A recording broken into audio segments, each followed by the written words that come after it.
dumarka qayb ayaa jira furahoodu yahay caqli saliima maantogan wanaag aqoon daacadnimo akhlaaq iyo asluub suuban dumarka qayb ayaa jira sharafteeda karaamadeeda iyo qofnimadeeda uga qaalisan tahay wax kasta culayskana uga gudubta kartideeda iyo caqligeeda dumarka qayb ayaa jira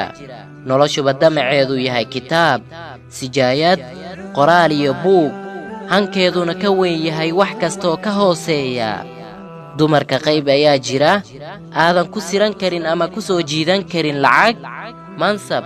qurux jacayl hadiyado iyo wixii la mid ah dumarka qayb ayaa jira